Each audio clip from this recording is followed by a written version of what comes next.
জান্নাতীরা জান্নাতে শুতে থাকবে না, সুখে শান্তিতে থাকবে না? জান্নাতের নেয়ামতের কথা কইয়া কই শেষ করুন দেখুনি। আমি একটু খালি বলি, এক শহীদের স্ত্রী স্বপ্নে স্বামীকে দেখছে, এক শহীদের স্ত্রী স্বামী শহীদ হয়ে গেছে আর কি, স্ত্রী স্বপ্নে দেখছে জান্নাতের খানা খায়। এগুলি তারা বয়ে রয়েছে জন্য আমি বলতেছি, নাহলে বলতাম না। এটা জুমলায় মুতারাজা, জান্নাতের কি শান্তি পাবেন এটা বুঝাতে পাচ্ছি, আর জান্নাতের নেয়ামতের মর্যাদা কি এটা বুঝাইতে চাচ্ছি। এই শহীদের স্ত্রী যখন স্বপ্ন দেখলো স্বামীয়ে খায়, স্বামীও স্বপ্নে স্ত্রীর দেখছে, দেখকে ডাক দিছে, আইয়ো আমার লোকে একটু জান্নাতের খানা খাইয়া যাও। আমরা একটু জোরে আওয়াজ দেন না ভাই, আমার লোক একটু জান্নাতের খানা। কথা বুঝতেছেন নি আপনারা? এখনো বুঝেন নাই, রেজাল্ট পান নাই, রেজাল্ট একটু পরে পাবেন। এই স্বপ্নের পথ থেকে নিয়া স্বামীকে যেদিন দেখলো জান্নাতের খানা খায়, সেও একটু খাইলো, স্বামীর লোকের শরীক হইল। এর পর থেকে এই মহিলা দুনিয়াতে আরো 40 বছর বেঁচে ছিল। এই 40 বছরের ভিতরে তার এক ডুক পানিও খাওয়া লাগে নাই, এক লোকমা খানাও খাওয়া লাগে নাই।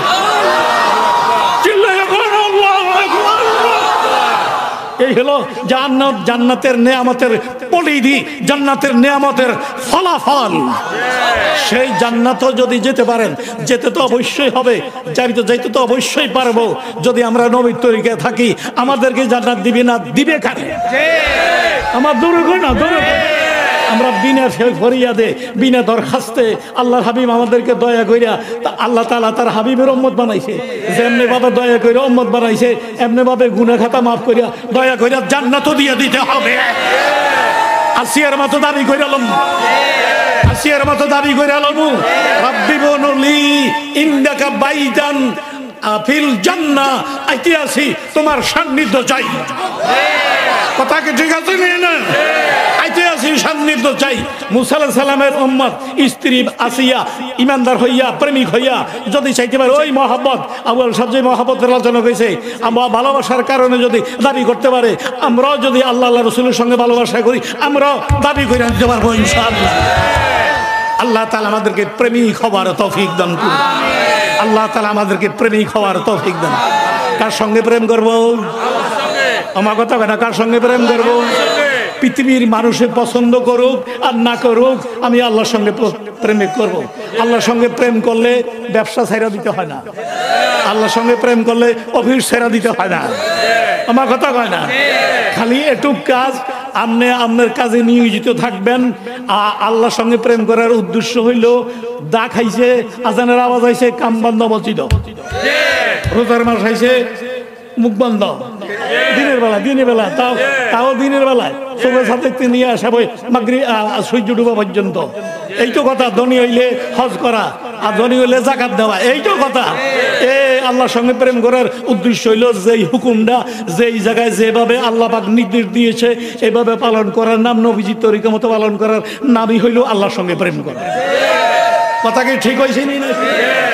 এই প্রেমটা শিখতে হইলে একজন হক্কানি প্রেমিকদের সামনে আপনাদেরকে যেতে হবে। আমাদের দৌড়াদৌড়ি করার দরকার নাই, আমাদের পাশে আল্লাহর ওলি শুয়ে আছে। আমার কথা বললে, কথা বল, আমরা তাদের মতো, আমি তাদের মতো যোগ্যতা অর্জন করতে না পারলেও তাদের বাগানের মালিক।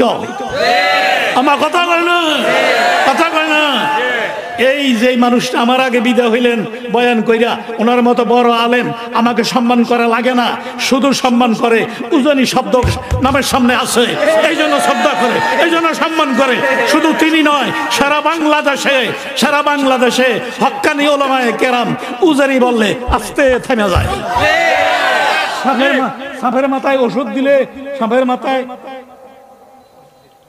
যারা সাপ ধরে তা করে কি না করে, গারাইল্লারা সাপের মাথায় ওষুধ দিলে সাপ যেরকম নত হয়ে যায়, হক্কানি ওলামায়ে কেরামের সামনে উজানি শব্দ কইলে সব নত হয়ে যায়। কথা কি বুঝতেছেন আপনারা? গত কয়েকদিন আগে এক মাহফিলে একজন যোগ্য আলেম, অনেক যোগ্য আলেম, তাবলীগের মুবাল্লিগ, ওনার সঙ্গে আমার কথা চলতেছিল। ওয়াজের আগে আমি বয়ান শেষ করছি, উনি যাবেন, মাঝখান দিয়ে মাদ্রাসার জন্য কিছু চাইতেছে। এই সুযোগে আমরা দরজনে দুই চেয়ারে বৈশা কথা কইতে আছি। উনি আমার কয়, বাবা উজানির হুজুরের জীবনী লেখ সত্যি। আমি বলে, হুজুর সামান্য। হুজুর আমার একটা দমক দিছে, মায়ার দমক, বেটা সামান্য কেন, পুরাপুরি লেখলি না কেন? আমি বলি, হুজুর আমরা তো হজরতের পাই নাই, আমরা হজরতের শেষ সময়, আরে আমরা আইছি হজরতের ইন্তেকালের পরে। আমরা যদি হজরতের হায়াতটা পাইতাম তাহলে কি রিয়াল লিখতে পারতাম। এই যেটুক পাইছি হুজুরের মুরিদের করে জাগরে জাগরে যেখানে পাইছি তাদের কাছে যাইয়া যাইয়া কিছু কিছু ঘটনা সংগ্রহ করছি। আংশিক আছে, হুজুর ফুরা নাই। হুজুরের দমক দিয়া কয়, এটা তোমরা ভুল করেছ, কারি সাহেব হুজুরকে তোমরা চিনো না, সে কত বড় মানুষ, তোমরা তাকে চিনো না। আমারে কয়, যদিও তুমি তার রক্তের, কিন্তু তাকে চিনো না। আমি তাকে চিনি, আমার বাবা তার পরিচয় দিয়া গেছে। এত বড় অলির প্রতিবেশী আমরা। এবার যদি আপনারা বুঝে থাকেন তাহলে আমার সঙ্গে একটা আওয়াজ দেন। দুনিয়ার সুখ শান্তি আমার দরকার নাই। অলি আল্লাহ যেহেতু দয়া করিয়া তার অলির প্রতিবেশী বানাইছে, আমরা জান্নাতও তার প্রতিবেশী হইতে চাই। কথা কি ঠিক আছে? ঠিক আছে, ঠিক আছে। আমরা জান্নাতও তার প্রতিবেশী হইতে চাই। কে কে রাজি আছেন? আতুল্লাহ। আল্লাহ আপনাদেরকে কবুল করুন, আল্লাহ আপনাদের এই শ্রমকে কবুল করুন, আল্লাহ আপনাদের এই মাহফিলকে কবুল করুন। এরকম একটা মাহফিল প্রতি বছর হোক, এটা আপনারা চাননি কি? এই জন্য আপনাদের সকলের কাছে ভবিষ্যতের জন্য দোয়া কামনা করতেছি। এবং হঠাৎ করে তারা কয়েকদিন আগে মাদ্রাসার মাহফিল গেছে, আমার কথা কয় না, সেটা একটা প্রতিষ্ঠান, সে তাদের কোটি কোটি টাকার দরকার, লাখ লাখ টাকার দরকার, কিন্তু এই মাহফিলটা চালাইতে তো কিছু টাকার দরকার। একটু আগে আপনারা আমার লগে কইছেন, কিছু পেতে হলে কিছু দিতে হয়, কিছু পেতে হলে কিছু দিতে হয়। ওলামায়ে কেরামের সান্নিধ্য পাইলেন, তাদের জবান থেকে কথা পাইবেন, আরো পাইবেন মধুপুরে বিশ্ব পাইতে আছে, সাইজ করে লাইব, আস্তে আস্তে বয়ান শুনবেন, আওয়ানের আগে আগে।